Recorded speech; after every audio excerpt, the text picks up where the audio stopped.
هراي كرات تختاتلتي كمي وعلكم نايلومي مدبنا فليز بلا قد دينا نوصل زلنا بس قد انتدا سمعكم مو كقرمكم كساب كندي وريدو خمزولو ترامب دعراي دما نزب أمريكا تقوم كهونس نسدرو تقوم يكم زخونة زرعيما زي حبريتا أقداسيو أمريكا كمان كفلتو زقبايو زب أمريكا من لاقتي ناي ترامب خوينلو ترامب سن سدرون دقون بحانس أبوخان أمريكاويان نداتس أوتلو كم زخونة زهبريو كبرات تختاتلتي زي حبريتا أقداسيو بمقطع عندما نبتي حبريتنا في كيدنا تذكرهم ترامب قدم تمالي مسلني هذا حبريتا وزينيرو إيران عي جفتي باتنا لا بملايين زوجر ندادن ناي هرمزن كبل تلاقي زينيرو حكي سعادة بيت المنجستي ناي ستوك سرح يسرح بري ناي حزب أمريكا وسرح يسرح نزلو ترامب ستوك كما يجرو يبلع مصدقو كما يجرو نتصوات بري بزعبا أمريكا بزعبا حزب أمريكا زقدسو سرح اندا سرح خمسي خونا حبريتاتا توزيهم له حصير مبرهيا زيا حصير مبرهيا نابنت از تمالي أمريكا قبل على إيران ب40 شمونتن ساعات وشتي ناي هرمز صارت انت زي خفيتا قبل عليها ابتي ناي ندادين ناي إلكتريك ساعاتن متقعت خمس قبر حيال أنوات كم زبصح تهديد جيرو نيرو إيران دما نزل تغتيلو دما كبر ملسي بالا فتنا زبل بحد سيريز نقركم زلهم أبت ساعات ودو نترامب مالتي ودو نترامب أزي مالتي أزي أم كلتيام دوكيم أزي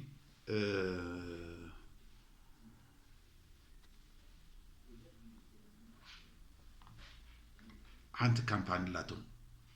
بولي ماركت بار أباس تا ماركت أما خارج خوينيو السر يا أما خارج تباهيلو جي زين قلعت انتاي قبرو هذا مننتو زي تفلت أسب أبتنا ينادي واقع يخلي جز هذا نتبع 5 بليون دولار زوج مالتي من الناس زي تفلتة الشعو حموش تدا ترامب حموش تدا ناس قداي كنوعه مالتي أبوش تحموش تدا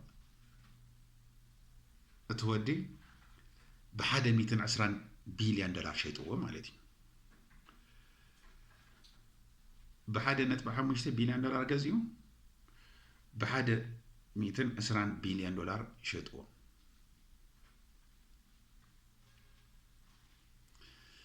جهر حمش تلا أمريكا ترامب نحمش تم التناتي تعشمو شيء له أنا وحلو قيلو أزي بندادي الشعو اتزخسر زنبرا أكسيون حادش عن كرتيميتن فرسان تجميرو ناينا دادو واقع وديقو مالتي عجيز السب بحادة نتبع 5 بليون زقزو بحادة 210 بليون شاتو له خندي مكسب رخيبو انتايو كبيت منغستين زوز ميستر سلازولو مالتي سخاتكم كم زقزو حجي أنا 5 قبلي كم تقولوا እንዳበለ ንደቁ እንዳዋፈረ ይሰርሕ ዘሎ ትራምፕ ካብዚ ዝሕዝን ድማ እቲ ፖሊ ማርኬት ዝበሃል ኣማኻሪ ናይቲ ካምፓኒ ወዱ እሱ ድማ ሓደ ወዱ $300,000 ብምትሓዝ እንታይ ተወራሪዱ እዚ 48 ሰዓት ውግእ ኣይግበርን እዩ ዝብል ፈሊጡ ኣውፅዩ እዚ ፖሊ ማርኬት ድማ ብቢልየን ዝቁፀር ገንዘብ ኣውፅዩ ውርርድ ገይሩ ክልቲኦም ማለት እዩ ምክንያቱም ኣቦኦም ምሸት ወፅዩ ን5 መዓልቲ ከናውሕ ይኽብል ከም ዝኾነ ፈልጦ እዮም ስለዚ ተበሊዕኻ ቁማር ከምዚ ገይሩ ንደቁ እንዳዋፈረ ኣብ ልዕሊ ህዝቢ ኣሜሪካ ገንዘብ ህዝቢ ኣሜሪካ ንውልቆም የእትውዎ ኣለዉ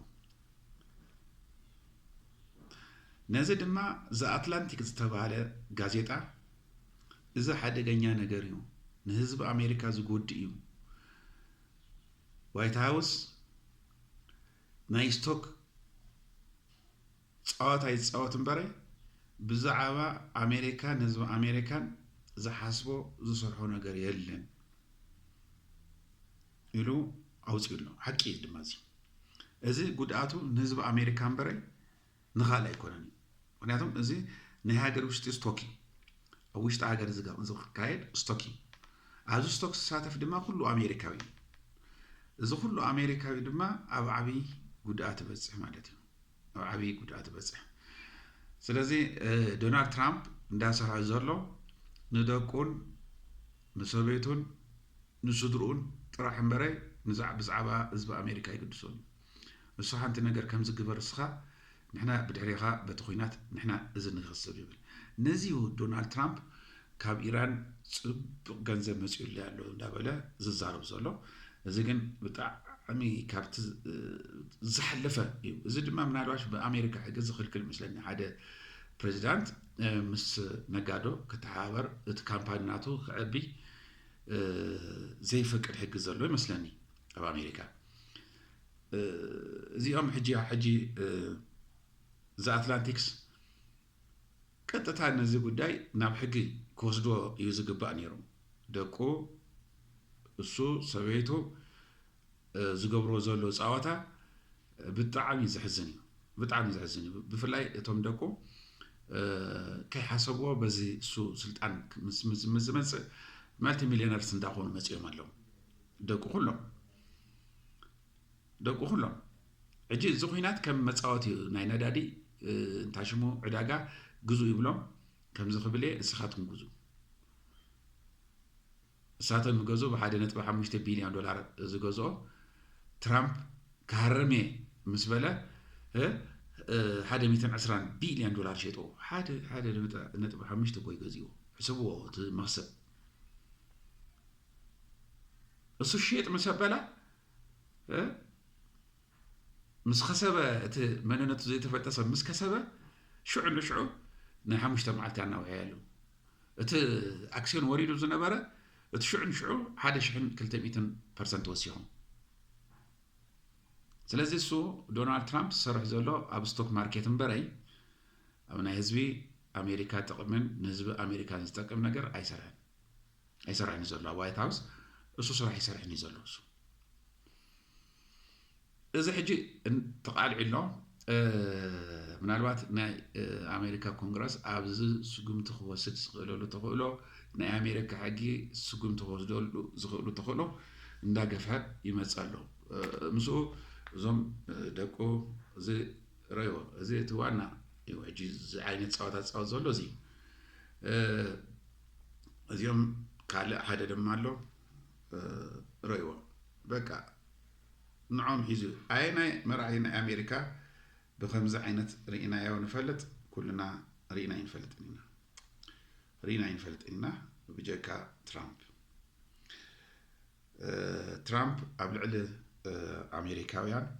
ከምዚ ዓይነት ለግፂ እዩ ዝላገፀሎ እምበረ ብዛዕባ ኣሜሪካ ገዲሶ ወይ ብዛዕባ ኣሜሪካ ተገዲሱ ዝሰርሓሉ ስራሕ ክሳብ ሕጂ ኣይተረኣየን ክቡራት ተኸታተልቲ ናይ ሎሚ መደብና نزمسل ስለተከታተልኩም ይቀኒለይ መደባትና እናውኻትኩም ጽጽብቁ ነቅርበልኩም ኢና ሰላም ወዓሉ ቻው ቻው